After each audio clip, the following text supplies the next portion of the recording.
আল্লাহ পাক বলেন, হে কাফেরেরা, তারা কি তাকায় না যে কাফেরেরা আমি আল্লাহকে মানতে চায় না? এরা কি ইলাল ইবিলি কাইফা খুলিকত, উটের দিকে তাকায় না যে উটেরে আমি আল্লাহ এত সুন্দর করে বানাইলাম? কেন তারা উটের দিকে তাকায় না? আল্লাহ পাক বলেন, এই যে এত বড় দেহওয়ালা উট আমি আল্লাহ বানাইলাম, এই উটের দিকে কেন এরা তাকায় না? এই উট যে আমি আল্লাহ বানাইলাম, আমি আল্লাহর পরিচয় জানার জন্য উটের দিকে তাকাইলে এই পরিচয়টা অটোমেটিক বান্দা পেয়ে যাবে। এই জন্যই তো উটের দিকে তাকানোর কথা আল্লাহ কেন বললেন? বলে কাফেরেরা ওই জামানার মধ্যে এক জায়গা থেকে আর এক জায়গায় যখন রওনা হয়ে যাবে, ওই রওনা হয়ে গেলে তখন উট ছাড়া কোথাও যাওয়া যাবে না। উটই হলো এদের বাহনের, যানবাহনের মধ্যে অন্যতম একটা। উটের মাধ্যমে এক জায়গা থেকে আরেক জায়গায় এরা রওনা হয়ে যায়। উটের মাধ্যমে এক দেশ থেকে আরেক দেশের মধ্যে এরা পাড়ি জমায়। এদের যানবাহনের প্রধান মাধ্যম হলো উট। আল্লাহ এজন্যই বলেন, হে কাফেরেরা, এত সুন্দর করে যে আমি আল্লাহ উটটারে বানাইলাম, এই উটের উপরে বসে বসে উটের উপরে বুঝা দিয়া দিয়া দিয়া এত দূর পর্যন্ত তুই কেমনে যাও? একবারও তুই উটের দিকে তুই তাকাও নাই। কত সুন্দর করে আমি আল্লাহ উটটারে বানাইলাম, এই উটটা তো অহংকার করে না।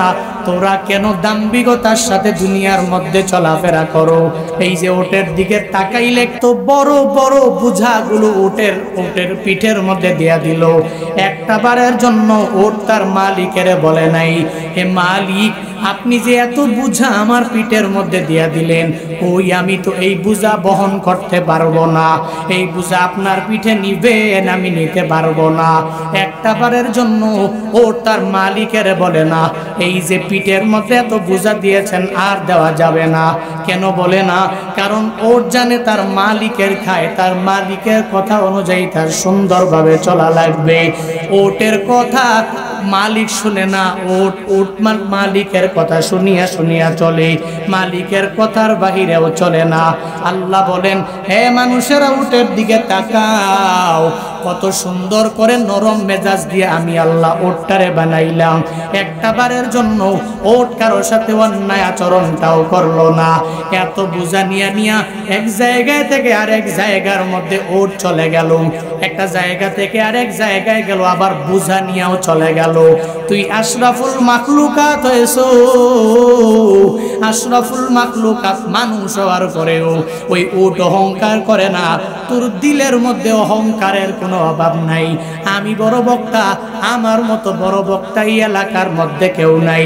আমি বড় ইমাম, আমার মতো বড় ইমাম আমার এলাকার মধ্যে কেউ নাই।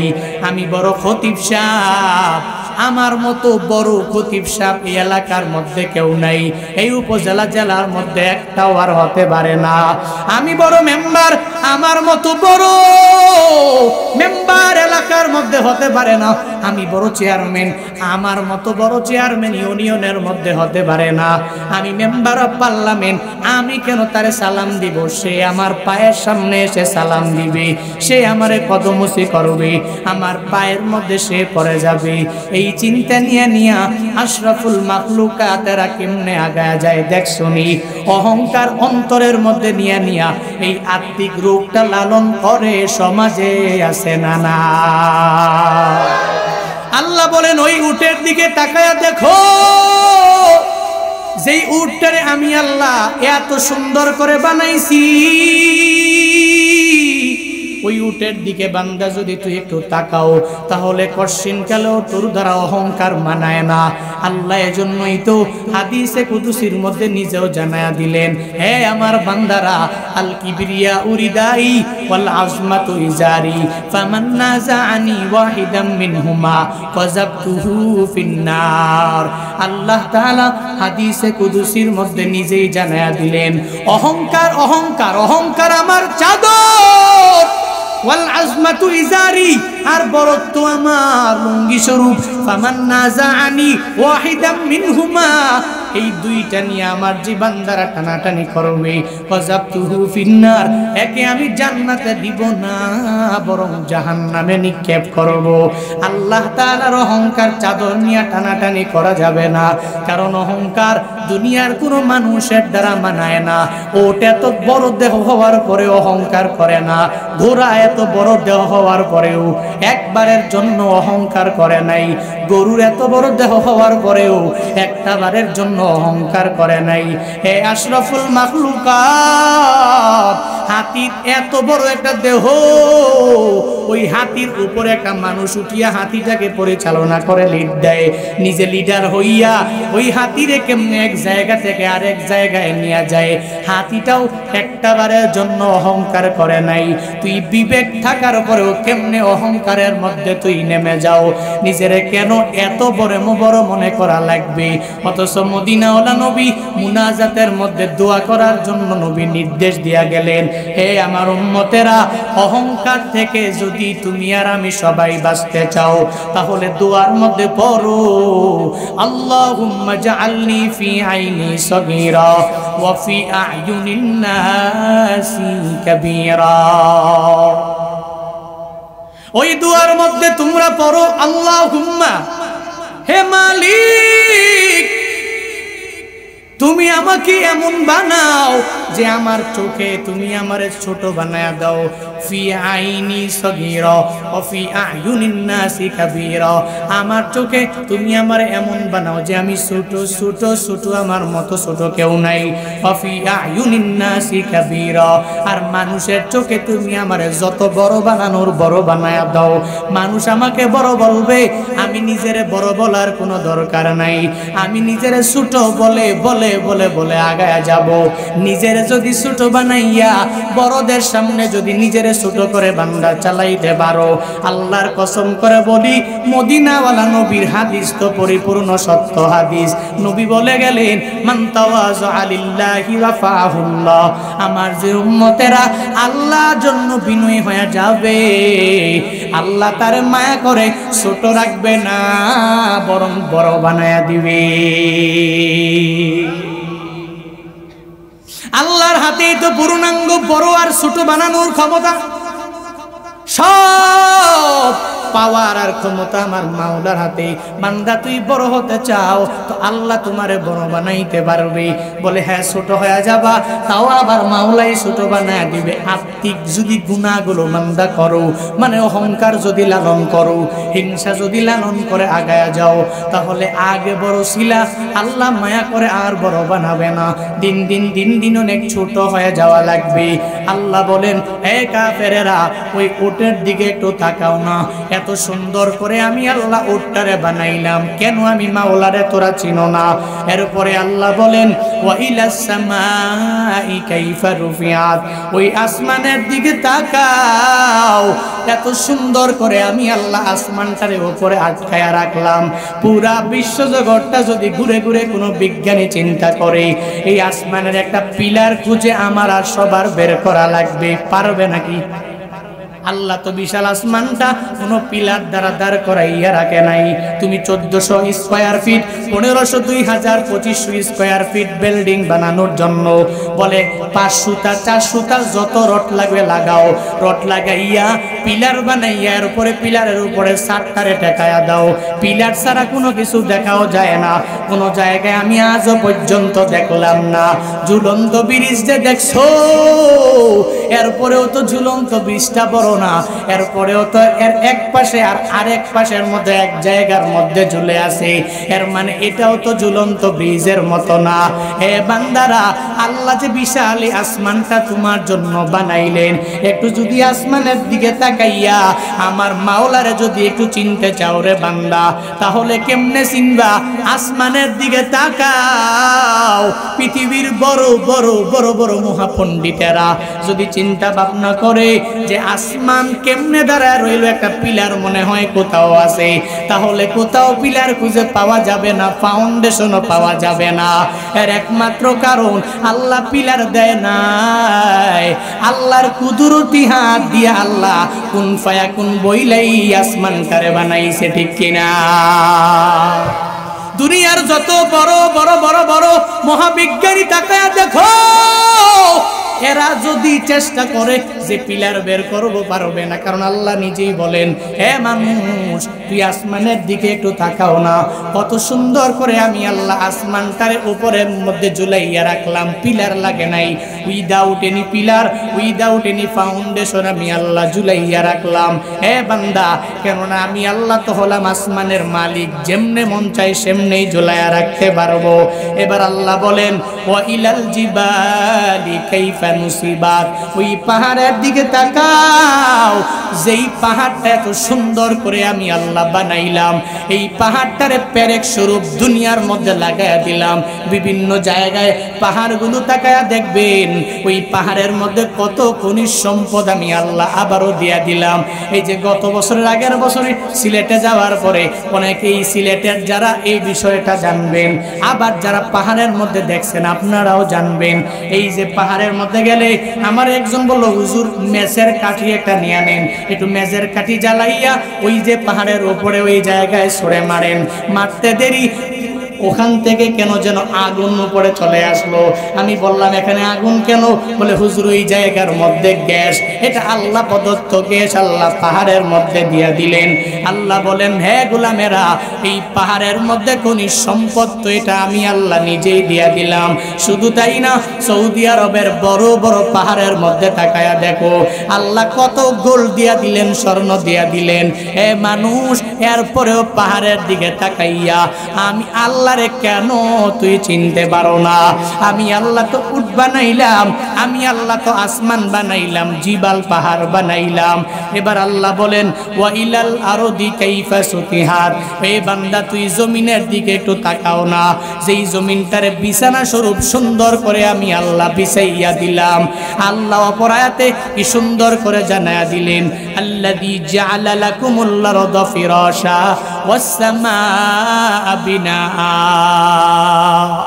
আমি আল্লাহর পরিচয় তুই জানো? আমি আল্লাহর পরিচয় হলো, আল্লাহ তো উনি যিনি আসমানটারে বানাইলেন তোমাদের জন্য ছাদ, আর জমিনটারে বানাইলেন তোমাদের জন্য বিছানা।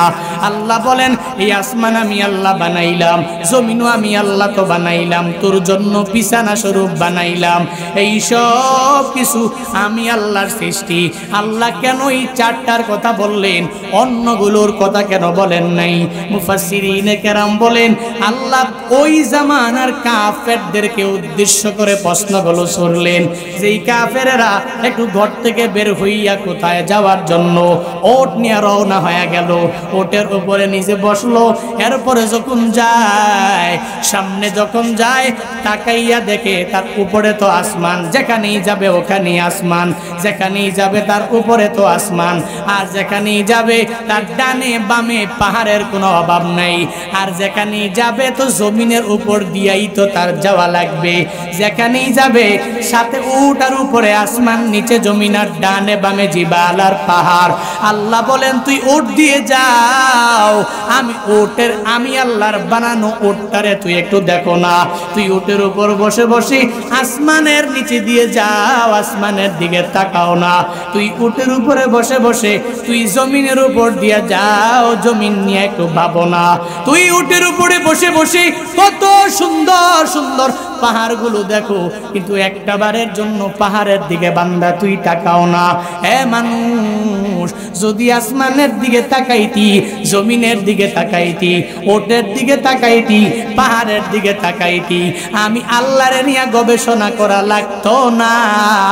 আমি আল্লাহ যে একজন উট বানাইলাম, আসমান বানাইলাম, জমিন বানাইলাম, আমি আল্লাহ তুরেও বানাইছি, তাহলে কশিন কালেও আমি আল্লাহর বিরুদ্ধে তুই যাইয়া আমি আল্লাহর ধর্মের বিরুদ্ধে যুদ্ধের ঘোষণা দিতি না। এ কাফেরেরা, যদি আমি আল্লাহর এই জিনিসগুলা নিয়ে একটু চিন্তা ভাবনা গবেষণা করতা, তাহলে কি পরিমাণ ফায়দা তোর হতো জানোনি? আমার মদিনাওয়ালা নবীর হাতে কালিমা পড়ে মুসলমান হয়ে গেলি, ওই যে আখিরাতেও তোর জন্য হয়ে পাইয়া যাইতি তুই জান্নাত, আর দুনিয়াতেও হয়ে যাইতি কামিয়াব। আল্লাহ এই 4টা প্রশ্ন করে প্রশ্ন ছুড়ে দিলেন। এরপরে আল্লাহ নবীকে এবার জানায়া দিলেন, ও নবী আমার, ফাযাক্কির ইন্নামা আনতা মুযাক্কির। হে নবী, আপনি উপদেশদাতা, শুধু উপদেশ দেওয়ার ক্ষমতা আপনার, হিদায়াত তো আপনি দিতে পারবেন না, কারণ হিদায়াত নবী দিতে পারবে না। হিদায়াত দিবেন কে? আরো জোরে বলেন। কার কাছে চাবিকাঠি? নবী দিতে পারবে? আমি দিতে পারবো? কোন হুজুর দিতে পারবে? হুজুরের ক্ষমতা নাই, স্বয়ং নবীরও ক্ষমতা ছিল না হিদায়াত দেওয়ার। হিদায়াতের মালিক একমাত্র আল্লাহ। এজন্যই তো আল্লাহ কোরআনে বিভিন্ন জায়গায় নবীকে বলেন, নবী আপনি শুধু উপদেশদাতা মাত্র, উপদেশ দিবেন, দাওয়াত দিবেন। আপনাকে তো আমি দারোগা করে পাঠাই নাই, এদের পিটাইয়া ইসলামের দাওয়াত দেওয়া লাগবে।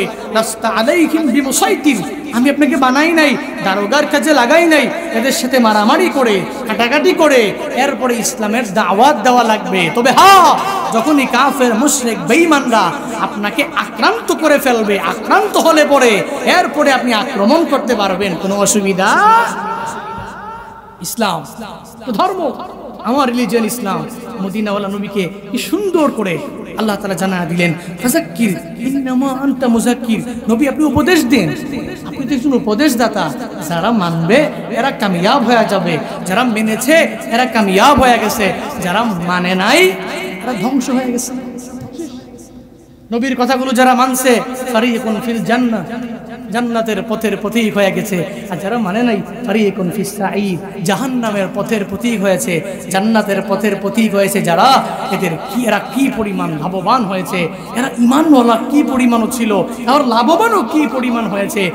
এমন কিছু সাহাবায়ে কেরাম আছে যাদেরকে আল্লাহ পাক রব্বুল আলামিন নিজেই সালাম নিজেই পাঠিয়েছে ফেরেশতার মাধ্যমে। এমন কিছু সাহাবায়ে কেরাম আছে যাদের ঈমানের মজবুতির কারণে এদের শেষ গোসলটা দুনিয়ার জমিনে হয় নাই, আখিরাতে কাউসারের পানি দ্বারা হয়েছে। এমন কি ঘটনা আপনারা শুনেন নাই? তাহলে যারা ফারিকুন ফিল জান্নাতের পথের প্রতীক হবে, এরা কি দামি না কম দামি? কথা বলেন না কেন? দামি না কম দামি? এজন্য আমরা ফারিকুন ফিল জান্নাহ, জান্নাতের পথের পথিক, যেই রাস্তা, যেই পথ, যেই তরিক, ওই তরিকের ওই পথের পথিক আমাদের হওয়া লাগবে। পারবো না ইনশাআল্লাহ? পারবো না ইনশাআল্লাহ? এই সব কিছু করতে গিয়া, ওই পথের পথিক হইতে গিয়া আমাদের সাহাবায়ে কেরামকে অনুকরণীয় আদর্শ বানানো লাগবে। এদেরকে অনুকরণ করতে হবে, এদেরকে অনুসরণ করতে হবে। এদের সমাজ ব্যবস্থা, এদের পরিবার ব্যবস্থা, এদের রাষ্ট্র ব্যবস্থা, এদের ব্যক্তিগত জীবন, সামাজিক জীবন, রাষ্ট্রীয় জীবন, প্রত্যেকটা শুরু থেকে নিয়ে শেষ পর্যন্ত এদেরকে যদি আমি আমার নিজের চলার পথে অনুকরণীয় আদর্শ বানাতে পারি, আল্লাহর কসম করে বলতে পারি, তাহলে এরাই আমার জন্য হবে এক অনুকরণীয় আদর্শ। এদের পথ জান্নাতের পথ, আমার পথ হবে জান্নাতের পথ।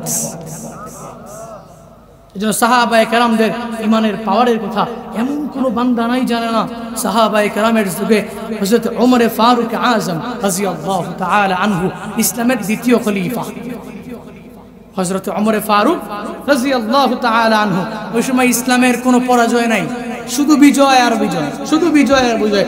যেখানেই যায় শুধু বিজয়, যেখানেই যায় শুধু বিজয়, শুধু বিজয়।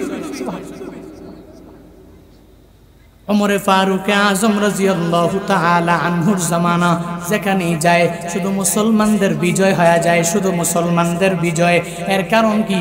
কারণ মুসলমানরা জিহাদের ময়দানে যখন যায় মুসলমানরা, তখন তো পরাজয়ের গ্লানি মুছার জন্য যায় না, বরং আমার মাওলারে খুশি করার জন্য এরা জিহাদের ময়দানে দৌড়াইয়া যায়।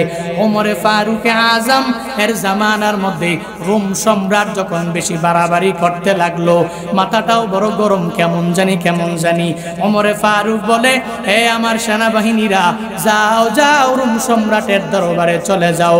এদের বিরুদ্ধে যুদ্ধের ঘোষণা দিয়ে দেওয়া হলো। ওমর ফারুক আযম যখন সেনাবাহিনী পাঠায়া দিলেন রোম সম্রাটের কাছে, রোম সম্রাটের এই কথা শুনে বেচারা পাগল পারা হয়ে গেলেন। বলে, মুসলমানরা যেখানে যায় ওখানে মুসলমানরা ঠকে যায় না, ওখান থেকে মুসলমানরা পরাজয় নিয়ে আসে না, যেখানে যায় বিজয় হয়ে যায়। যেখানেই যায় মুসলমানদের কোনো পরাজয়ের প্রমাণ কেউ দিতে পারবে না। বেচারার মাথা বড় গরম। ওই সময়ে রোম সম্রাট এবার ডেকে বলে, হে আমার গোয়েন্দা বিভাগের প্রধানেরা, তোমরা একটু মুসলমানদের কাছে যাও, আর যায় যায় দেখো এরা কেন বিজয়ী হয়ে যায়, কেন পরাজয় হয় না।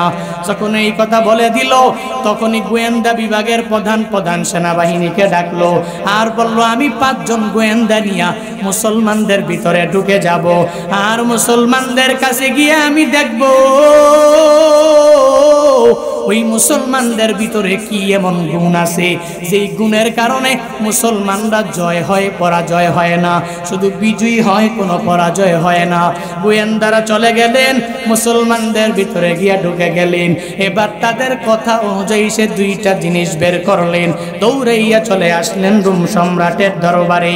এবার আসার পরে রোম সম্রাট বলে, হে গোয়েন্দারা, কি পাইছো, কি অস্ত্র এরা ব্যবহার করে? সেই অস্ত্র ব্যবহার করার পরে এরা পরাজয় হয় না, বরং এরা বিজয়ী হয়ে যায়। এই কথা বলার পরে ওই গোয়েন্দারা জানা দেয়, হে সম্রাট, আমরা মুসলমানদের ভিতরে ঢুকেছি, আর মুসলমানদের ভিতরে ঢুকে আমরা 2টা অস্ত্র পাইলাম। 2টা অস্ত্রের মধ্যে 1 নাম্বার অস্ত্র হলো ওই মুসলমানেরা যে যুদ্ধ করার জন্য সামনে আগায়া যায়, এরা এটাই মনে করে আমরা জয়ী হবই হবই হবই হব হব হব, এই চিন্তা নিয়ে এরা সামনে আগায়া যায়, পিছনে যায় না। এদের 2 নাম্বার অস্ত্র, এরা যখন যুদ্ধের ময়দানে যায়, এরা পরাজয় যখন হবে হবে ভাব, এরা পিছনে যায় না, পিছনে ফিরেও এরা যায় না, বরং আরো সামনে এরা আগাইয়া যায়। কারণ এদের কোরআনের মধ্যে নাকি আছে, আল্লাহ নিজেই নাকি বলেছেন, ওয়ালা তাকুলু লিমাই ইউকতালু ফি সাবিলিল্লাহি আমওয়াত বাল আহইয়া। আল্লাহ নাকি বলেছে, যারা দুনিয়াতে আল্লাহর দ্বীন কায়েম করার জন্য মাঠে ময়দানে যাইয়া আল্লাহর রাস্তায় শহীদ হয়ে যায়, এরা শহীদ হয় না, এরা মরে না মরে না মরে না, বরং জীবিত হয়ে যায়। এদের অন্তরের মধ্যে এই চিন্তা থাকার কারণে এরা যেখানেই যায় এরা পরাজয় নিয়ে আসে না, বরং বিজয় ছিনাইয়া নিয়ে আসে। ওই কিছু গুণ আমগো তালেবান আফগানিস্তানের ভাইয়েরা পায়া গেল, ওই কিছু গুণ ফিলিস্তিনের ভাইয়েরাও পায়া গেল। ওই হামাসের দলের মধ্যে যারা ওই সদস্যরা ওই গুণে গুণান্বিত হয়ে গেল, যাদের অন্তরের মধ্যে বিন্দুমাত্র পরিমাণ ইহুদিবাদের ভয় নাই, যাদের অন্তরের মধ্যে দুনিয়ার কোনো বুলেটের ভয় নাই, যাদের অন্তরের মধ্যে দুনিয়ার কোনো রকেট বিমান হামলার ভয় এরা করে না। এদের কথা হলো, নিজেরা স্বাধীনতা পাওয়ার জন্য মুসলমানদের আল্লাহু আকবার উঁচু করার জন্য কারো কাছে আমরা মাথা নত করতে রাজি না, রাজি না, রাজি না, রাজি না। 50 বছর পর্যন্ত যেই ফিলিস্তিনিরা স্বাধীনতা পাওয়ার জন্য কত যুদ্ধ, উইরা ইয়া জুইরা বৈশা ইহুদিবাদেরা এদেরকে বারবার বারবার মারলো। আমি নিজেও তো কত টেলিগ্রামের মধ্যে ভিডিও দেখেছি, ওই ফিলিস্তিনি বোনদের, যেই বোনেরা চোখের পানি ফালায়া ফালায়া কান্না করে, ছোট্ট বাচ্চাটারে মায়ের কোল থেকে নিয়ে চলে গেল। কই পশ্চিমারা তো এতদিন পর্যন্ত থামার জন্য কোনো স্লোগান দেয় নাই, জাতিসংঘ একটা বানায়া রাখছে, ওইটার মধ্যে ইসলামটারে এরা সাপোর্ট করতেও পারে না। শুধু এরা বলতে পারে যে ইহুদিবাদ এরা বড় হয়ে যাক, খ্রিস্টানরা বড় হয়ে যাক। এদের মনের চিন্তা হলো ইসলামটা সারা বিশ্বে সমুন্নত হতে পারবে না। এতদিন পর্যন্ত এদের দেখা যায় না, কিন্তু এখন যখন মুসলমানদের বিজয়গুলো শুরু হয়ে যায়, 4-5 দিন আগেও আয়রন ডোম যখন এদের ধ্বংস করে ফেললো, মাথা বড় গরম, হায় হায় রে, এবার বিজয়ী হতে পারবো না, এবার পরাজয় হয়ে যাব, এবার মাথা নষ্ট হয়ে গেল। যুক্তরাষ্ট্রের মতো এই বেয়াদবেরা, এই কুলাঙ্গারেরা আবার ইহুদিবাদের পক্ষে চলে গেল। এতদিন ফিলিস্তিনের স্বাধীনতাকামী বলে, এখন মুক্তিকামী স্বাধীনতাকামীও এরা বলতে পারে না। বাংলাদেশের কিছু মিডিয়াও আমাদের ফিলিস্তিনি ভাইদের পক্ষে নিতে পারে না। হে মিডিয়ারা, হে হলুদ মিডিয়ারা, আমি জুনায়েদ আল হাবিব গতকালকেও বলেছি, আজকেও বলি, কালকেও বলবো, এর পরের দিনও বলবো, বাংলাদেশের হলুদ মিডিয়ারা যেখানেই যায় না কেন, যেই পথ তোমরা অবলম্বন করো না কেন, তোমাদের অন্তরে আল্লাহর প্রেম কম থাকতে পারে। মুসলমান তাওহীদি জনতার অন্তরের মধ্যে আমার মাওলার প্রেমের কমতি নাই।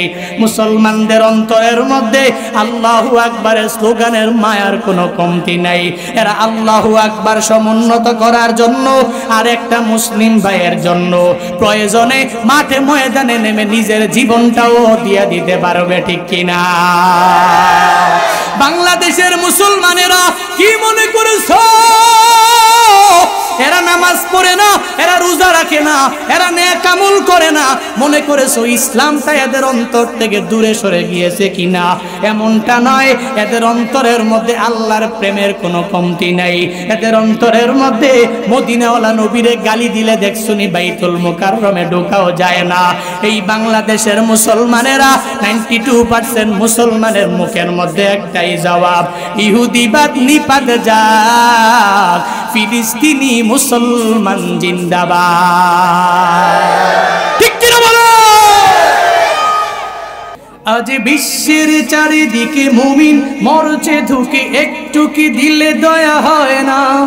ওরে কাপুরুষ ঘরে বসে ভাবছো হিসাব কষে, এখনো তো সময় হলো না।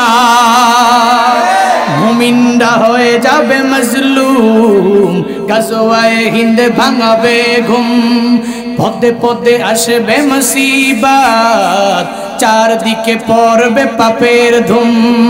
মূর্খরা গর্বে সমাজ, উঠে যাবে লে মোলা। আসছে কিয়ামত, রুখতে মুসিবত, হাঁকছে আজান বেলাল, আসবে মহাকাল, রুখতে হবে দাজ্জাল, আসবে মহাকাল, রুখতে হবে দাজ্জাল। যার এক হাতে থাকবে জান্নাত, এক হাতে থাকবে জাহান্নাম। মানুষকে বলবে ডেকে ডেকে, আমি তো তোমাদের খোদা মহান। যার দিলে থাকবে ঈমান, হবে না তো সে বেঈমান। মুমিন বলবে ডেকে ঈমান নিয়ে বুকে নিশ্চিত, তুই দাজ্জাল, আসবে মহাকাল, রুখতে হবে দাজ্জাল, আসবে মহাকাল, রুখতে হবে দাজ্জাল, আসবে মহাকাল, রুখতে হবে দাজ্জাল। আল্লাহ ওই সময় আসলে দাজ্জাল ঢুকা